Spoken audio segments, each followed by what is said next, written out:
What is up, everybody? Welcome back to another episode of the Jersey's Finest podcast here at the Culture Wave Media Network. It's our first time doing one of these in quite a while, and we have a really exciting episode for you guys. We have two fellow cinephiles and people that run their own cinema podcast. Looking forward to the conversation with them. I'm one of your hosts. My name is Darian Scalamoni. I am joined this time by Liz Seiko. What's happening? And the hosts that I just talked about are Bryan Sudfield and Veronica Albarellla, who host the Some Like It Real podcast. Guys, welcome. Hello. Thank you for having us. Yes, thank you. Excited to be here. Excited to have you guys. Liz and I have both been on your pod, so now welcoming you guys here to the studio. Not Brian's first time being here, but first time in a while. Veronica, your first time here. Yep. This is something that I was really looking forward to this because I think the story of how you guys came together as hosts is really interesting. So can you guys first start with how did you guys first meet?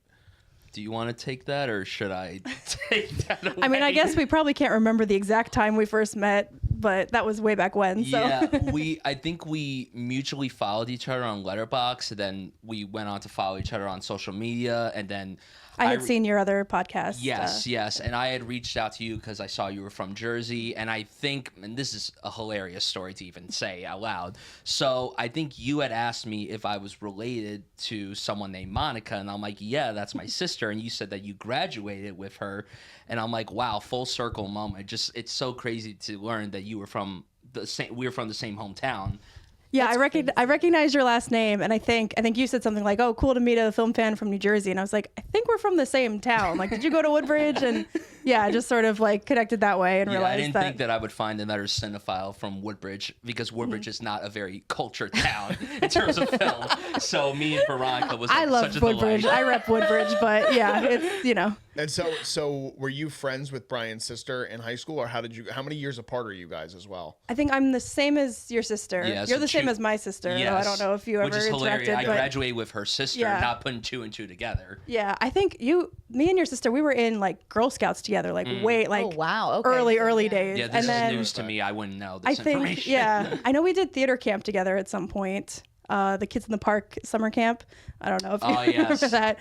And then I don't know. I don't know that we like talked a lot in high school and stuff. No. Yeah, so I was just vaguely aware and everything. But then I just recognized the last name and was like, Okay, so you did theater camp growing up, Brian. Yes. Were you theater involved at all growing up, or not really? More so from a distance. I enjoyed watching theater. I partaked in it a little bit. I had a very established acting career back in the day. But, of course, but I had to step away from that due to other commitments. But no, I dabbled in I got so many offers. The theater camp stuff was just too far up my alley. But no, I dabbled in theater a little bit. But when you were saying that there was like theater involved and everything, I was like, oh yeah, now it's all coming back to me and everything. Yeah. And was there like a moment since for Veronica, like growing up with theater, was there like a moment that you can remember that really kind of established your love for theater? Or was it something that like your parents just put you in and then you kind of like grew up loving it? No, I think I'm trying to remember my first. I definitely got into musical movies first. Okay, Like Wizard of Oz was like on repeat constantly. Hell yeah. From as far back as I can remember, and then I got super into Grease and like all that stuff. So, and then I'm sure I saw.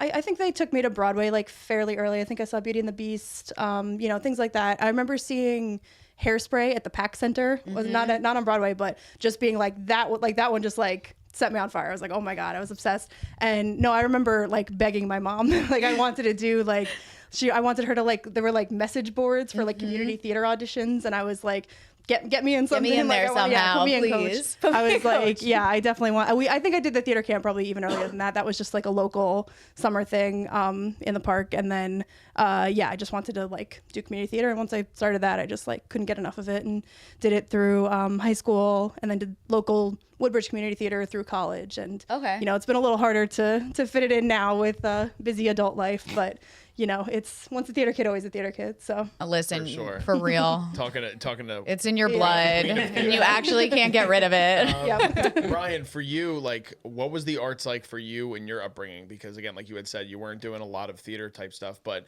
did you got like where we went to high school, we had like this fine and performing arts program, and it was divided by different disciplines. Yeah.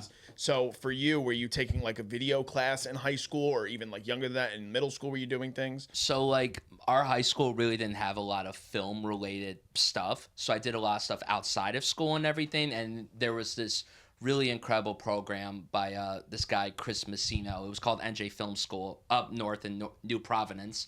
And it was for kids, teens, and adults. And I did it for 3 years, multiple classes, writing, directing, editing. And I learned so much about the film scene through that. And then as I went into college and I studied filmmaking there, that's when the filmmaking really started coming into play. But I've always been a fan of the arts. I just didn't partake in the arts a lot growing up because I didn't really have all those opportunities. And plus I was doing a variety of other things, athletics and yada yada. Mm-hmm. But as I got older, I pushed that away and I started focusing so much more on the arts. So that had happened around high school, like you're saying that Yes. New Jersey Film School? Okay. Yes. Awesome. That's really cool. For you guys, now we know you both grew up in the same town, but one of the biggest things I like to highlight on Jersey's Finest is kind of your New Jersey upbringing and what that looked like and how it kind of contributes to why you guys are here today. So can you guys talk about, I mean, you already talked a little bit about how you felt like it wasn't a very cultured place, but you guys both, I'm curious to hear kind of both of your interpretations because again, there's also a little bit of an age difference. So you both could have had different experiences. So Veronica, starting with you, like what was it like growing up in that area? And did you move around a lot or were you always in that area of New Jersey? Well, not too big of an age difference, just to say. I'm only 2 years older than I am. But Make that clear. but yeah, I never moved around at all. Growing up, I was in like the same house with my family in Woodbridge. And so that was kind of the only life I knew and definitely loved was just obsessed with New York, like as a destination, mostly just growing up there, going to just like Broadway was just the thing. And then getting a little older and, exploring different areas and stuff. But yeah, I can like just fully remember being like in my like middle school classrooms, especially where like right next to the NJ Transit train, I would just like wistfully look out being like, oh, if I could just be, commuting to the big city or anything, which like, I try to like remember that now some days when I'm just like trudging to work and I'm like so annoyed that I'm like taking the train into Manhattan and I'm like, this was kind of like, This is what I wanted. This was the dream. Yeah. Yeah. In a sense, like, so I try to remember it was like the city was huge. I loved being near the beach. It's one of the things I love about New Jersey. Like we have everything. You got beach, city, mountains, like, you can kind of find anything you want here. So, beach trips a lot growing up, various other road trips and stuff around. But yeah, I was always a Woodbridge girl, until I went to college and lived there for 2 years. So. Okay, where'd you go to school? Pace University in City. Lower Manhattan. It's like right around where I'm working now today. So, yeah, similar Awesome. area. Brian, what about you? Kind of similar to Veronica, I grew up in the same household in Woodbridge, and then I would go around, and similar to you, one of the things that I joke around about the state not being great, but what I will say is that, like Veronica said, the state does have everything. It has beaches, mountains, all these different things, and there's everything to do here. And people like to put down Jersey, but we're also sandwiched in between two major cities. We're by everything, and honestly, like, yeah, people like to put down this state and say it's not a great place to live. And sure, you can make an argument it's not the best place, but it has a little bit of everything for everybody. So, and for me, like with the whole arts thing, when I got older and I started realizing like, oh, I could just go into New York and explore like theater and film and everything. Like that's like the culture over there. But in New Jersey, and what I will say now is that now it's starting to expand here, which I really appreciate because for a while I'm like, oh, I feel like if you're a film person or a theater person or anything in the arts, you have to go into New York or Philadelphia. But now the scene is growing here in Jersey, which I think is such a celebratory thing to recognize. And yeah, not much to add from what Veronica said, but as much as I dog on living here, it is home. It will always be home. And yeah. No, I agree. I think also like what you were talking about, Brian, with like just like film and theater culture in New Jersey. I feel like growing up, there was like almost a change because I remember being in school and everybody that loved theater, it was more of just like a hobby. And then all of a sudden it was like, no, this is like a thing that people are actually making money on and like having a career. And it was actually a feasible trajectory, especially for going to college. And I remember it being kind of like a bigger conversation when I decided to like study theater, because obviously most parents think like, oh, you're going to go get a business degree or you're going to go get a marketing degree. And then when you say theater, like some parents can be a little bit more nervous about it or against it. Those were my parents. Were they? Okay, well, tell me about it. More so my father, not my mother. My mother's an advocate for the arts, so she was very much behind me studying film, but my dad was a little apprehensive. Yeah. And did you know like right away that you were confident on going into film school, or were you a little bit like, I really like this thing? Was there something else that you were considering going and studying? Well, when I was looking at colleges and everything, I really wanted to do journalism because I really wanted to study like the entertainment journalism. Yeah. But then I'm like, I don't want to write about sad news stories because that's what journalism mostly is. So then I'm like, well, you don't like when dogs die, so I don't think you can handle a lot That's of that. true. Nobody does. That's very true. Not that anyone likes it, but particularly. Oh, I live Like for Veronica, it. we're learning something about you. No, but film was always number two. Like film was always, if it wasn't journalism, it was always going to be film.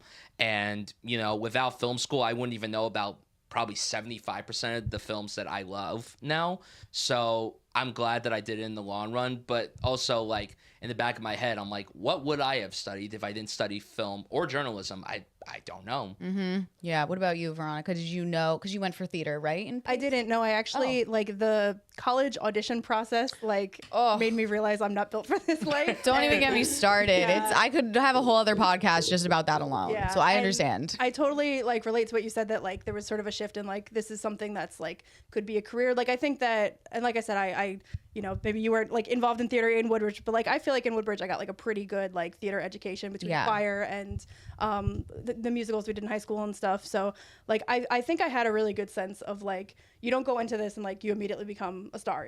You're not gonna make a ton of money. I had a very aware understanding of just a working actor, what that entails, and that it's not all that glamorous. It's a lot of hard work. It's very uncertain, and I was very much aware of that going into college and audition and stuff. And I think my parents both were, I'm sure they were very nervous, but they were a little okay, we'll see. We'll support you. Yeah. And so just the process of the applications, and again, just sort of the same thing of I've lived in the same place my whole life. This was already going to be a giant change. Yeah. And then the uncertainty of I need to walk in, just walking into a room with 200 other people, and there's auditions throughout the year with there's thousands of people, just that sense of and I thought I was pretty good. I thought I would work very hard, but I was I don't know if I can handle the just the stress and the uncertainty and the instability of it. So kind of through that process a little bit cured me wanting to do it professionally, just because I knew that I would always love it, but I didn't know that it was something that I tried to think about the day in, day out of it, and realized that might not be what I was looking for. So 100%. Yeah. No, I get exactly what you're saying. That was something that I kind of realized more towards the end of my college career is this is something that you absolutely love and are passionate about. But once you take that step into it being a job, you low-key start to see it for what it is, which is a job, not something that you're passionate about or a side thing. And I see it with my friends that are still very much into the industry, working actors, auditioning. And for me, I hated auditioning. I hated it so much just because I was also a little bit too opinionated, and I didn't want to just be an actor that would just kind of fit into the mold that was expected. I wanted to be a part of the creative process. And so I figured right away, I was oh, I don't think I can be just a working actor, because especially when you're getting into the industry, you do just kind of need to be a body that fits the mold, especially for commercial work. But I'm going off a little bit on that. So. No, I was totally going to agree. say, kind of just talking about even the career thing. I feel when you have a passion about something, you come into it with a naivete that you don't even really recognize until you're fully immersed in it. I think about, I've gone everywhere. What you talked about, Bryan, I was reading Entertainment Weekly at 8 years old, and I was oh, I want to do news stories. And then I went from that to wanting to do sports journalism.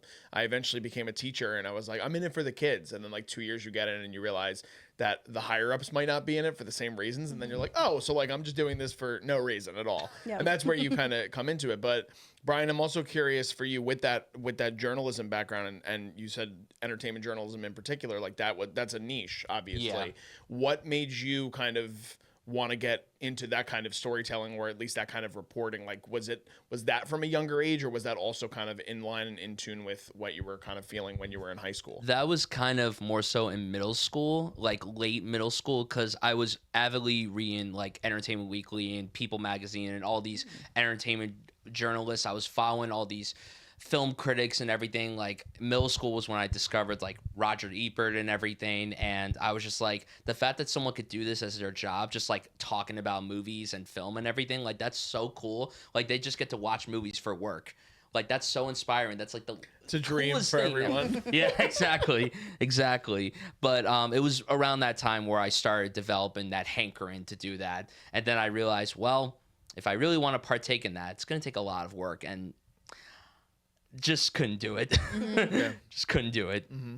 Did you have something else, Liz?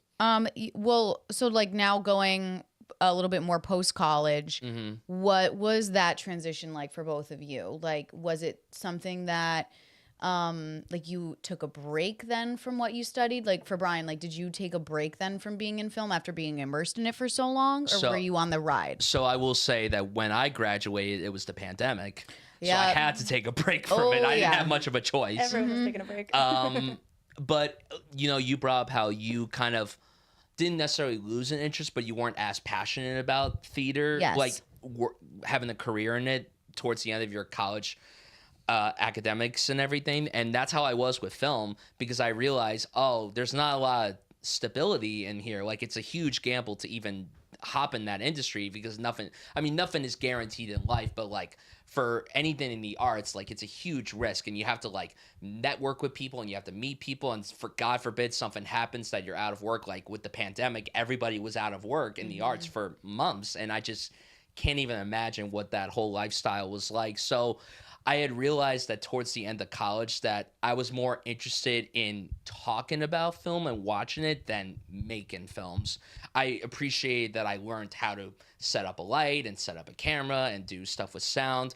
But in the long run, I'm like, that's not what I want to do full time. Yeah, absolutely. What about you? Yeah, so post-college, so I ended up doing communication studies in college and had a double minor in journalism and politics, and was considering going in that direction, which again is also a bit of a like, you know, competitive, like, you know, high stress sort of industry. But coming out of college, I was very much just like, get a job. Like it was not, you know, it wasn't necessary. I was like, just, you know, need something for some stability, and like, can you know, figure it out later. So I work in economic research right now, in as an editor. So, you know, got to put my like English skills to use. And everything like that. So I've been in that same job since post college. It took a little while. It took maybe about like 8-9 months or so to find a job, and once I was there, I was like, cool, good.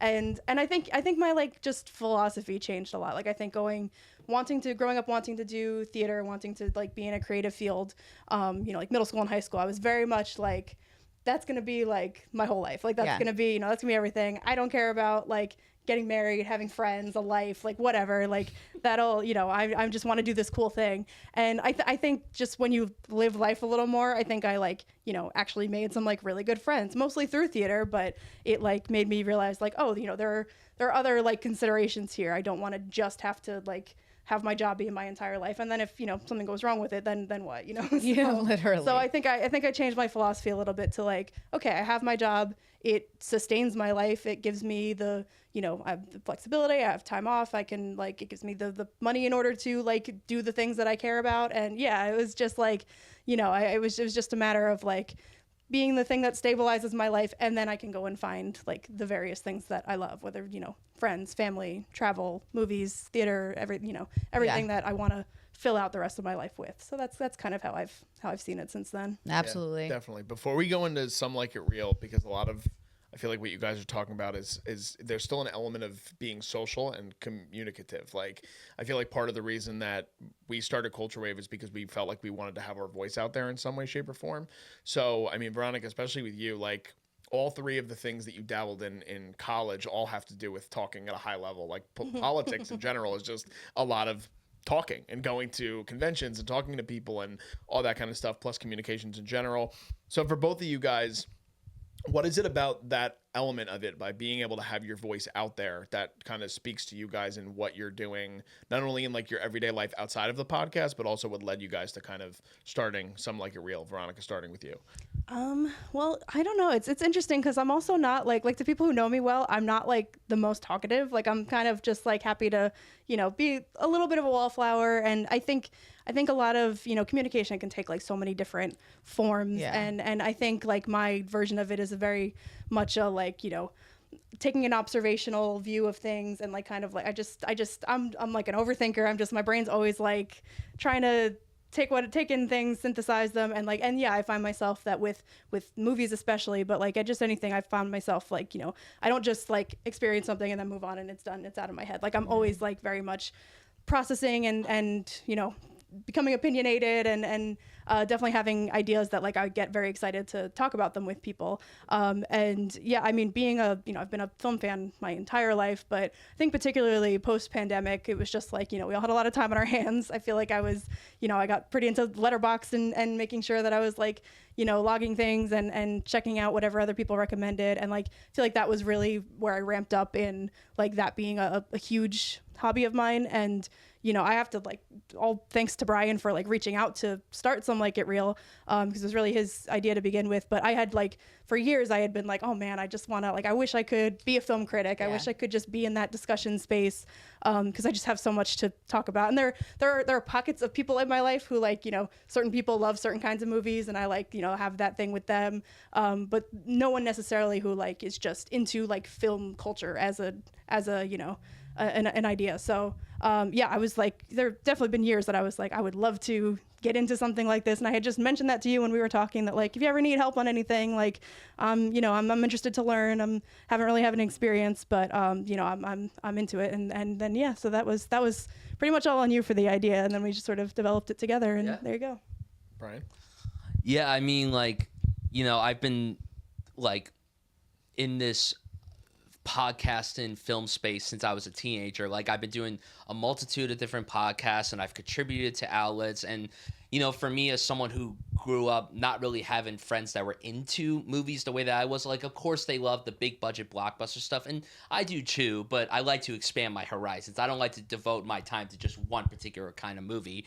And like, when I started doing this stuff, it was just great knowing that there were people like me who liked the kinds of movies and TV shows that I liked and everything. Because throughout my entire childhood, people didn't care about like, no one cares about PTA like in my personal life the way that I do. So it was nice just me and people who, have similar tastes and interests in that stuff. And honestly, like, I always like felt like I was on my own little island talking about the things that I love, and I would see everyone else get passionate about what they're passionate about, and I'm like, well, I want to expand on that. I want to showcase to the world why I'm passionate about what I'm passionate about, and it's been a real treat. Of course, you hit some bumps along the way. You meet some not so nice people on the way, but honestly, like the thing that has mattered to me the most is that I don't care if my opinion is right or wrong. It's just how I feel, and the fact that I get to talk about movies with people, and then I get to meet like Veronica and everything, and then you guys and everything. It's just been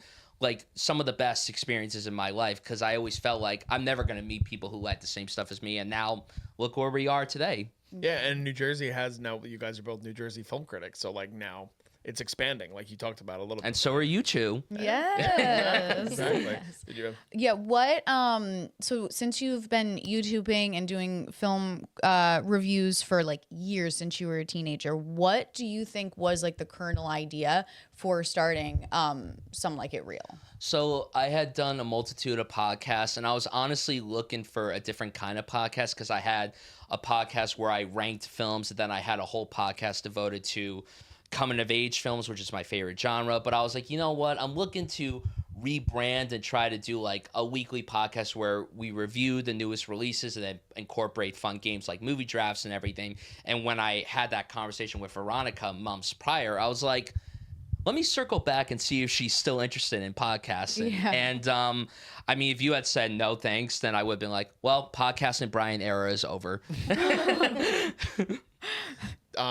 Veronica, for you, what was the impact or influence that movies had on your life? I know you talked a little bit about movie musicals and things like that, but transitioning into podcasting for the first time, because correct me if I'm wrong, this is your first time doing something like this, right? Yeah. So what was it that made you kind of like, is there a specific film or a certain like time in your life where you were watching films where you can remember being like, that's when I wanted to finally start having my opinion out there and having it mean something? Yeah, definitely. I would say as a rough estimate, I definitely got musicals from my mom and horror movies from my dad. What a You know, they combo. both- yeah. You know, definitely, you know, there were movies other than those two genres, but like as specific ones. And I think that particularly with my dad, like with horror stuff and just he likes a lot of older TV, and so he's very into Twilight Zone and different like you know, older era stuff. And I think that like I just through osmosis, you know, you kind of like learn what your parents are consuming. And I think from like a pretty early age, it was like I think I've always been kind of mature and like just was more into you know, something that was like a little more would probably be boring for most kids, but I think I could just, you know, I just had a knack for like getting into that. And you know, so we kind of were just movie buddies for, you know, the longest time. And so yeah, I think that was kind of where it started. And then like I said, as I get a little older, I think that, you know, high school era, I start just like you're saying, the kind of, you know, PTA, like cinephile kind of stuff. I think I just started to like branch out a little bit more from that and just realize that like, yes, there are the things that I love, that I really love, but I also kind of love just seeing anything. Like just you can watch a terrible movie and you can still like get stuff from it. You can still learn from it or know what you like and what you don't like. And just sort of that, like I just kind of got into the idea of just like broadening your horizons and experiencing it just to experience it. So then, yeah, I think that definitely around, I don't know, I'd say like mid 2010s, I definitely got into like listening to film podcasts. And like there are some I've been following for so many years. And just the idea of, you know, and it's the kind of thing, you know, you get that like sort of parasocial thing of like, oh, I wish I was in that conversation. I would add this, I would do that, like that sort of thing that I think that I just sort of honed that idea for a while. The more that you listen, the more that you experience. I would, you know, get into writing my reviews on Letterboxd and stuff. And even though like 2 people are going to see it, it's just for my own personal, just for my own record. You're like your mom and your sibling. Like, oh Great job, Veronica. You wrote on 3 likes on a Letterboxd, and I'm like, whew, I 3. really made it. Listen, that's better than I'm getting. Yep. So, Bryan, because we've talked about this outside of the pod, but like for me, it was creating films first, and then similar to you, I feel like we were both into like the YouTube culture that came with the movie space. Like we were both fans of Collider and some of the things they were doing, Jeremy Johns. So was that something that impacted you beyond like just the movie side of it, where you were like, this is something that I can envision myself doing and kind of being a part of that? Yeah, I mean, I did that all throughout high school. I started a YouTube channel in 2013, and I was just like, oh, there's people online that talk about movies. And that was like early on when the YouTube film critic thing was like, it was so small. There was like 5 people that people would watch, and there wasn't as many as there are now. So I'm like, let me dabble in this, because everyone is in their like 20s and 30s, but like a teenager's perspective, people are going to be either thrown off by it, or they're going to be wowed that a teenager is interested in something that most teenagers probably wouldn't care about. And I did that for many years. I still have the YouTube channel up. The reviews are unlisted. Nobody could watch them, unfortunately.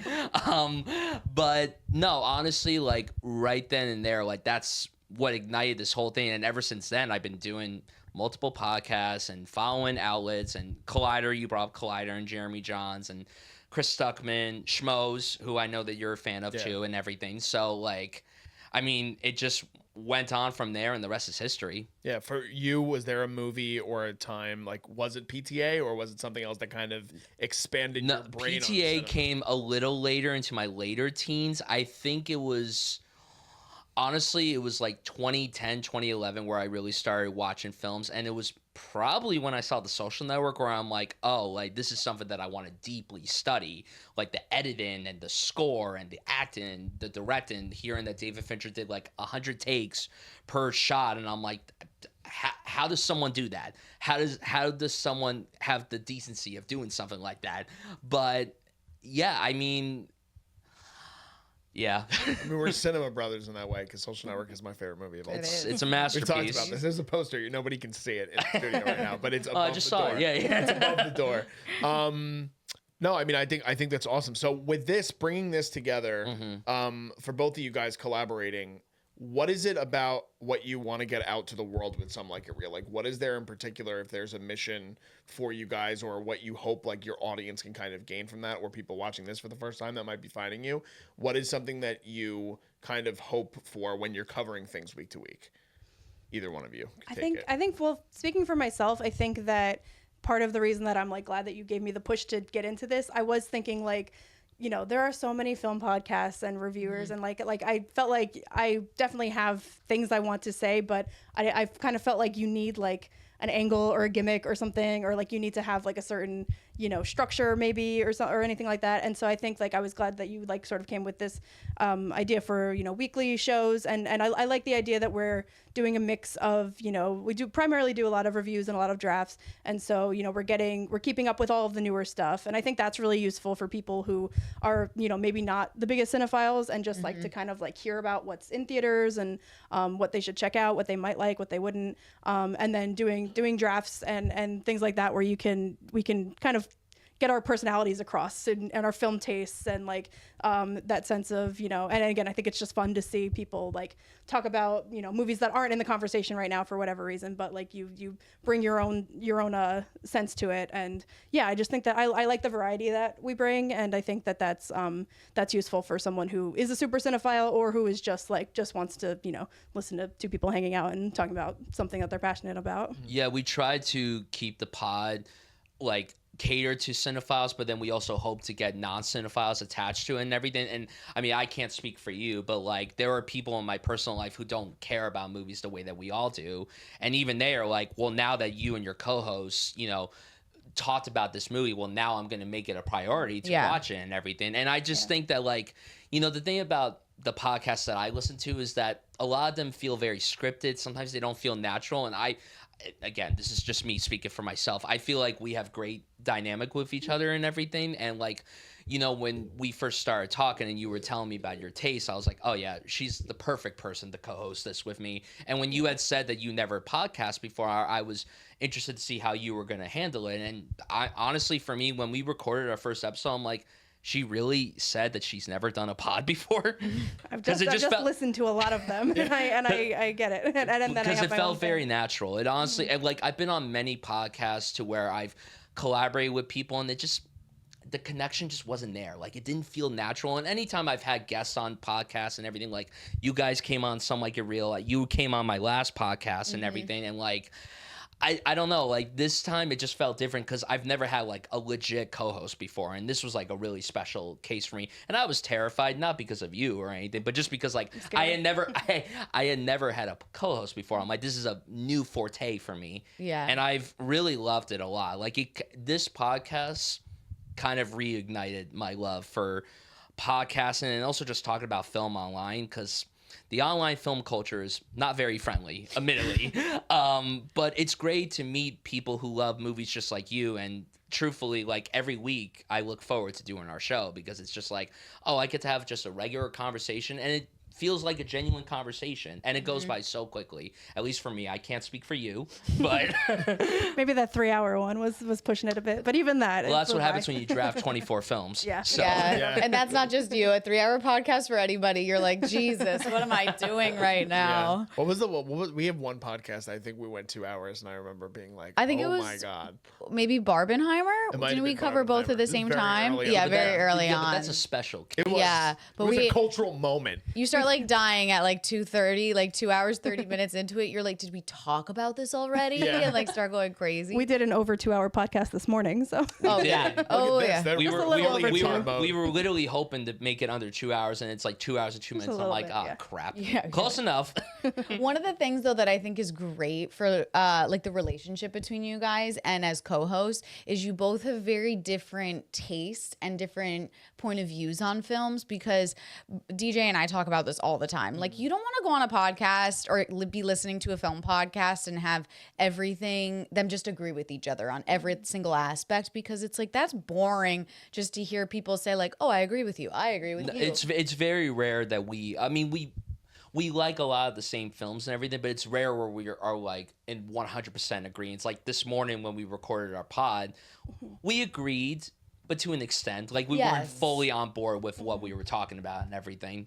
Yeah, discourse is super important because it adds to the layers of the conversation and things. It makes it more exciting. If it's everyone, like you said, just having the same opinion, it's just dull. Yeah. After a while. I think Liz and I, in the almost 3 years we've done this, we've had the same score maybe 3 times, and we've done like. I have noticed that. I have noticed that. We're very on opposite ends, DJ and I, which is makes good, it all the more though. exciting it makes to it watch. More fun. There's more like Exactly. discourse going on, and then it gives people. I don't know. I feel like we want to have a connection with our audience too, and we don't want to make them feel like, oh, I don't have the same opinion as them on the podcast, so I can't share my opinion. Like, no, we want to hear from viewers. We want to hear from subscribers.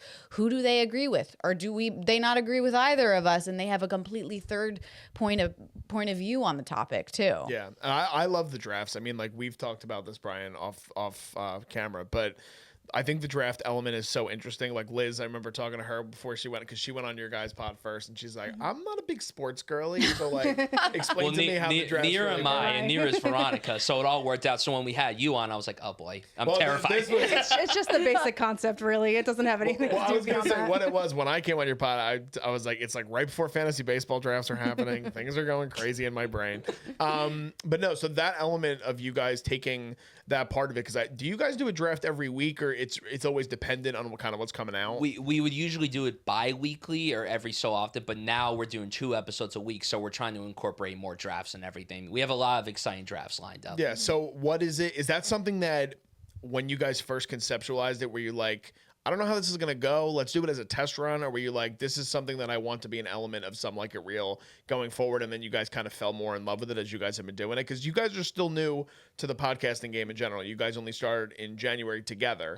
But obviously the drafts have been, like, you've been getting great guests on. Like, we both loved the experience of doing it. So how did that kind of come to fruition with the drafts and everything like that? I think we talked from the beginning about it being part of it. I think we didn't necessarily have like a schedule set in stone of like how much we were going to vary back and forth between reviews and drafts and other kinds of episodes. But yeah, I think definitely like the more we do them, the more we're like, we should probably get some more on the books because they're so fun. No, honestly, because our review episodes feel very like, they're very different from our drafts, where our drafts, we let loose and we get chaotic. I crash out on every single one. Veronica has yet to crash out. I'm waiting for crash outs. I'm waiting for a Veronica crash out, because that would be like the happiest moment in my life. Because I just know that one day I will take something that you love and you will explode. Unless you're pretended to not explode because you have acting experience under your belt. You cover it up She really contains well. it within herself. Yeah. Yeah, exactly. But no, the drafts are honestly like my favorite pods to record. I love the review episodes. I love talking about the new stuff that's coming out. But the drafts are just so fun because then we do research and everything. And we bring on I've loved everyone that we've had on. Yeah. And I loved when you two came on. And just like, again, they're so fun to do, and you never know what direction everyone's going to go. Yep. You never know if people are going to pick films that they like or don't like. I'm looking at you taking a particular film that you don't like. Oh yeah, I'm looking at you on your draft. Yeah, I would say I had a cynical pick on the A24 draft because I don't like Hereditary, but I thought it would get votes, and it did. So She did win. that was the only one. I knew strategy, it was though. over as soon as she took Uncut Gems. I knew it was over right then. That and one I there. do like. So. Another one of my Another favorite one of movies DJ's of all time. favorites. But see, a favorite of each of you, so it works perfectly. Yeah.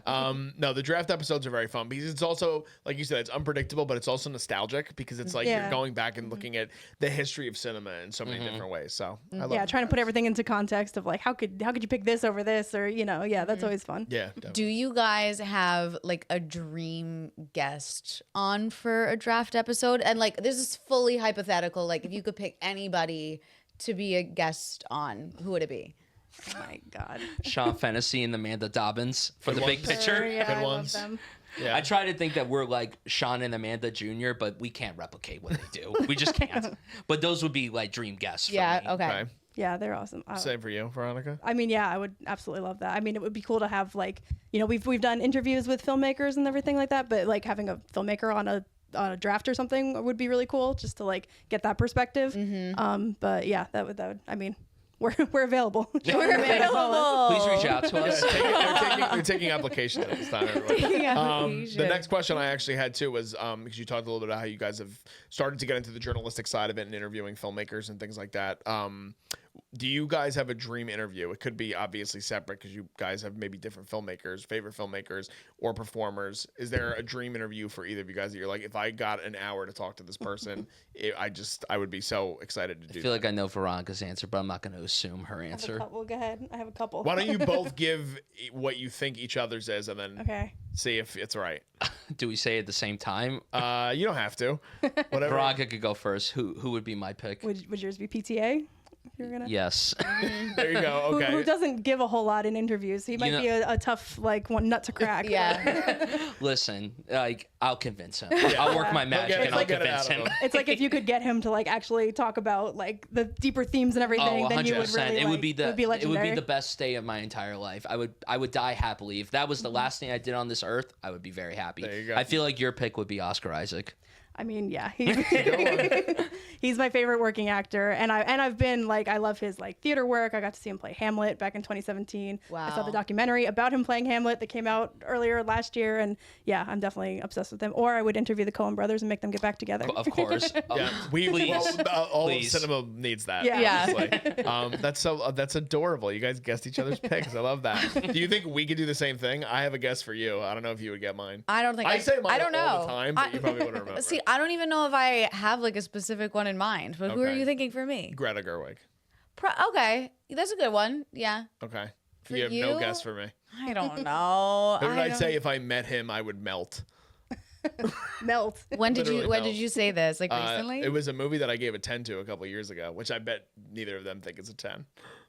Why would you assume that? Two. Because I feel like you don't like the movie as much as me. We might have a conversation. We'll about see. A 10. What did you give a 10 to in the last few How years? recent? it. 2023, I think. Oh Might god. have been That's 2024. a great year. Might have been 2024. Don't remember. I don't know. Now What we're just movies stalling was for that? time. Yeah, I'm like, what is it? Should I just tell you? Yeah, just tell me. 'Cause Bradley I'm, Cooper. I'm honestly what, very Maestro? shocked. for Maestro. it. I like Maestro. Okay. I gave it a like- 10. It's my Like, least don't love it. favorite of his three, I but agree. I enjoy it. You like, is this thing on like- more than Maestro? I do. Well, I love Will Arnett, so I'm a little Okay. biased towards Okay, that. fair. But I yes. wouldn't have guessed that. I don't remember you saying. Oh, I would fucking melt. Oh. Literally in his presence. Like as a Love director, or you know, also his acting Everything. work, I just think everything. that he's East Coast and like he brings so much of the also like I feel like if we all hung out with him, he'd be like cool as fuck. But then Yeah. also I'd be like, but you also make great movies.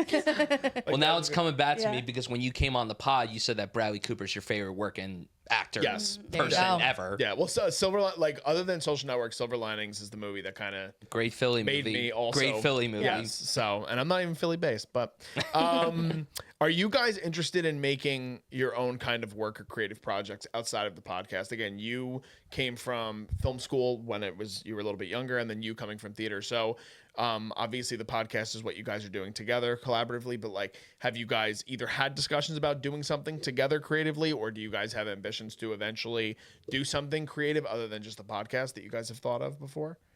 I mean, we're still getting this off. Like, you know, it's only a few months old at this point. Yeah, slow your so roll I'm there, very, It's still learning how to walk. Yeah, I'm just so like excited by everything that we're doing with this and just getting into that. I want to like get more into, you know, going to screenings and festivals Yeah. and just that whole like culture is just so exciting for me, and I definitely want to just like dig into that a little more. I think that like, you know, otherwise I don't really have any like filmmaking experience. You know, I have done a little bit of acting. Like I don't know if anyone asked me or anything, I would be interested and definitely give it a go. But yeah, nothing planned at the moment. Yeah, Brian? Yeah, I mean, I'm totally down to get back into the filmmaking world, but it's not like a top priority. Like, I just want to keep growing the pod and, you know, similar to Veronica, do more interviews and get more episodes out there and network with more people about the pod and everything. And, you know, there's a lot of really exciting opportunities that we have coming up with the pod and everything. We're doing some interviews very soon with filmmakers and everything, local filmmakers, and we're very excited to just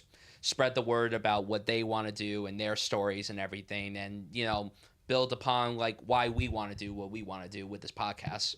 It's awesome. All right. Well, we're going to get to the games, but our final question that we like to ask is, what are you currently watching, reading, or listening to that you would like to recommend to like us or the viewers?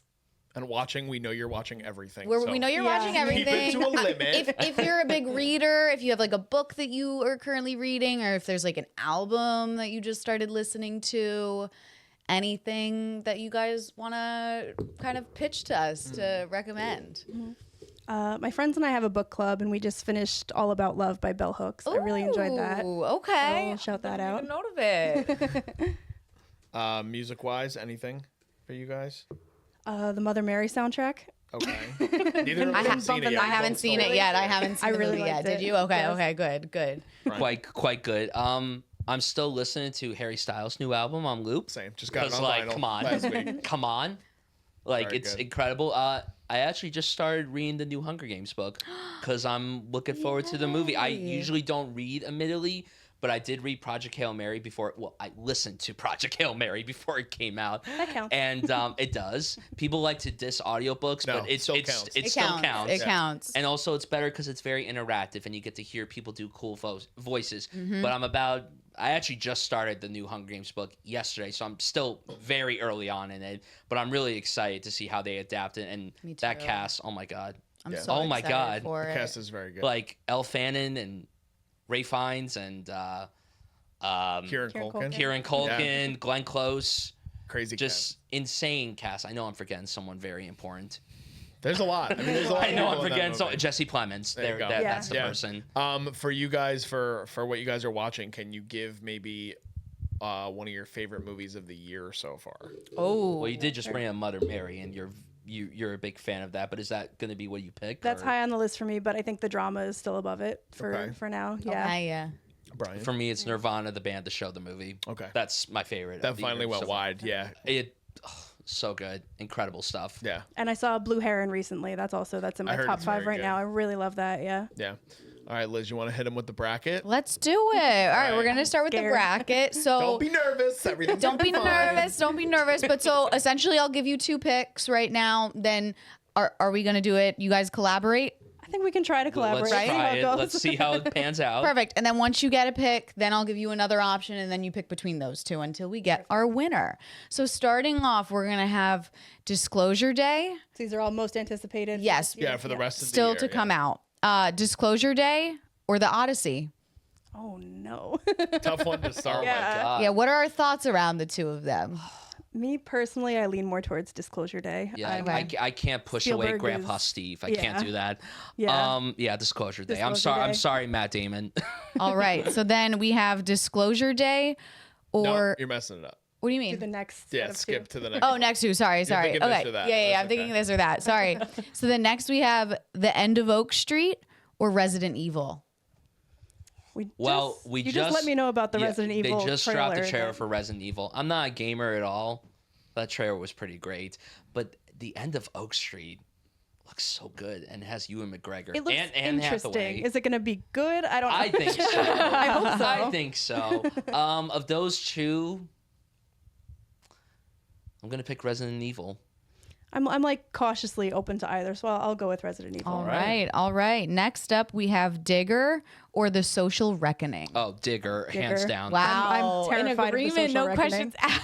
Listen, That was Tom quick. Tom That was Cruise a might quick- that was a listen. quick turn. It was quick. You have to understand that Tom Cruise might finally win an Oscar, and this is a huge deal for me. as competitive someone Oscar. Yes, a competitive Oscar. This has been a long time coming for me. I've been wanting this since I was like 7 years old, so I have to go with that. Social I- Reckoning could surprise us and be good, but Hesitant. you're not going to match the genius of The Social Network. There's just no way. Unless Fincher was directing it, then maybe you could replicate Yeah. it, but no way. Even though Mikey Madison's in it, and she's like my favorite, so. Yeah, I'm sure there's going to be great performances, Oh, but I'm not 100%. looking forward to Yeah. the movie. I have been pretty cool on Sorkin in the last few years, so I'm pretty scared.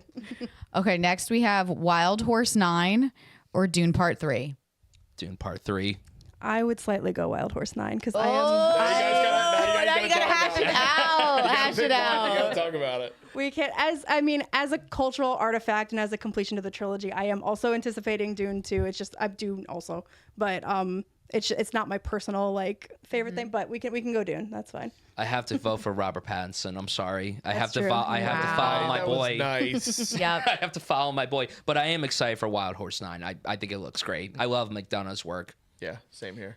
All right, so then now we're at the top 4. Are we doing Disclosure Day or Resident Evil? Disclosure Day. Okay. Yep. And are we doing Digger or Dune Part 3? Digger. Yeah. Okay, Yeah. good. Good. You're like, thank you, thank you. On that, yeah. All right, last two. Are we picking Disclosure Day or Digger? It's Disclosure Day for me, personally. It's Spielberg, It's man. Spielberg. It's Spielberg. It's aliens. Yeah. Yeah, but Tom Cruise though, it's like If that's you my want, guy. we can split the difference, and you each can take one. And you can each take. That's- Have we entertained that Digger might be bad? Whoa. It probably, you know Thing. what? There's a It's a possibility. possibility. Brian's like, honestly, it's probably gonna suck. Well, listen. You make Birdman, and you're kind of in a good eye for me, even though like his last film was poo poo. But like, but like it is Spielberg and aliens and. It's Okay, Come on. you know what? I just remembered that Colman Domingo's in it, and that's I have to go. There you go. Of course you Disclosure Day. do. There we And listen, go. Emily Blunt and Josh O'Connor and Colin Firth. It's like What else do you want? exactly, Like, you know? But Yeah. Colman Domingo, he could be in anything, and I'll happily watch. Yeah. Even Michael. He was not the problem with that movie, Yeah. but yes, I sat through it just for him. I also love Coleman. All right, last game, next game. We're gonna separate you guys for this. You both give your answers respectively. Okay, so this is this or that. If you guys haven't played before, similar kind of thing. I'm gonna give you guys two different performers. We're gonna do male performers, then we're gonna do female performers. These are young actors, so 35 or younger, all of them that I'm gonna tell you guys who you would greenlight a movie with first. So I'll ask you guys both at the same time, and then you guys can give your answers, and we'll move on and see where we go. Okay. So starting with the men, we are going to go Austin Butler or Timothy Chalamet. Veronica? I guess I go Timmy. Love them both, but- Okay. Brian? Yeah, Timmy. Okay. So we're both moving Timmy on. Next up, we have Timothy Chalamet or Paul Mescal. Brian? Oh my god. Gotta go with Paul. Okay. I have to go with Paul. Veronica? I'll stick with Timmy. Okay. All right, we're splitting. So, Veronica, you have two of the finalists for Spider-Man, Timothy Chalamet or the current Spider-Man, Tom Holland. Oh, Timothy. Timothy, Sorry. okay. Sorry, then Tom. His for you, filmography. Brian, it would be Paul or Tom. Paul. Okay. All right. Aw, Tom. Then we have poor I like Tom to see. Holland. I like to see. Tom, I you like got to no see Paul love. swinging around those webs. Yeah. Who doesn't like Tom Holland? Okay, so then Brian, back to you. We're gonna do Paul Mescal or Jacob Elordi. Oh no. Oh. Gotta go with Jacob. Okay. I have to go with Jacob. Veronica So Timothy or Jacob. or Jacob. Again, this is who you'd greenlight a movie with. Yeah. Which again, it could be personal preference, but I love to see Timmy open a movie. He's like cringy press tour even included. Like that's fine. I want to see it anyway. I'm still gonna go Timmy. okay. So we got. All right, so you have Timmy. So then this is the final round for the boys. Timothy Chalamet or Lakeith Stanfield for you. Oh, I do love Lakeith. He's been like a little out in the wilderness lately. He hasn't really done anything much, but yeah. I love Boosters coming soon. He's very good in I Love Boosters. Yeah. He's Yeah. very good in that. Yeah, I'm gonna stick with Timmy. Okay, and then for you, Brian, it would be Elordi or Lakeith. Oh lordy. Okay. Wow. Elordi's had a answers, but very still. good streak lately. I mean, it's paused right now with Euphoria, but that's not his fault. No, Yeah. He's trying his That's best, not his so. fault at all. Yeah. I love a good Timmy stan, even though he's getting shit on everywhere. but I've stood by him through this whole I'd thing. have It's like, come on. to. Yeah, Liz also. He's very just like much the loves best in his Timmy. generation. Great, Like, great actor, but he needs to learn how to shut up. He's a every wild once in a while. card. Yes, he's definitely a wild card. I would say He got that. Marty Supreme to a pretty high box office for what that He movie did. is. So He definitely I did. think it was worth it. Okay, moving to the ladies now. So we have Zendaya or Saoirse Ronan. Brian, starting with you. Gotta go with my girl, Saoirse. Irish representation. Okay. Gotta go with Saoirse. Veronica. They're so different. I They're know. like Zendaya's more in the like Julia Roberts mold.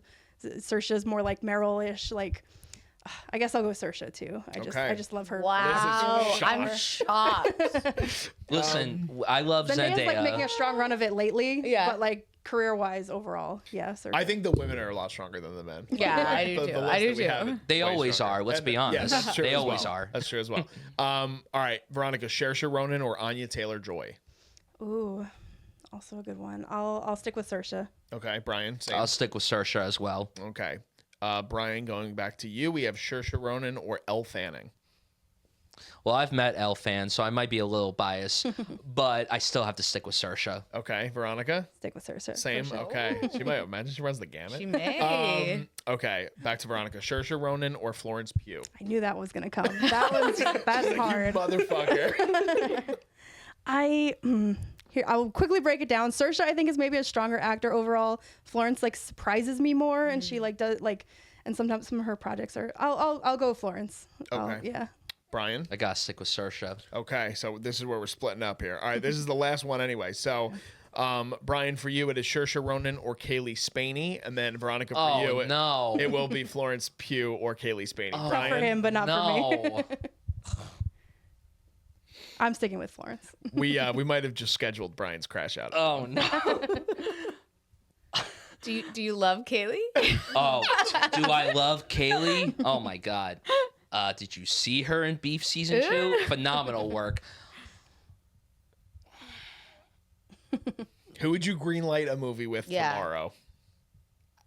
I gotta pick Saoirse. Okay. Wow. I gotta stick with She Saoirse. went all the I'm so way. sorry. All the way. Kaylee, my proposal is still out there for For marriage. For marriage. if you're looking not a for a movie, hand, mine is open. And Veronica, for you, it's Florence And or I'm sticking Kaylee. with Florence. Stick with Florence. All Florence. right. Thank you. Wow, the Widow Women. Yeah. Yeah. I love Little Women. It's a Yep. great movie. So good. That Timmy's was best great. I performance. mean, you guys had some agreements, and we both ended up with different actors. I mean, so Brian's movie is going to be between Saoirse Ronan and Jacob Elordi, and Veronica, you're going to have a Florence Pugh Timmy Fest, which On a they're bet. together in They're June. doing that now. And Little Women too, yeah.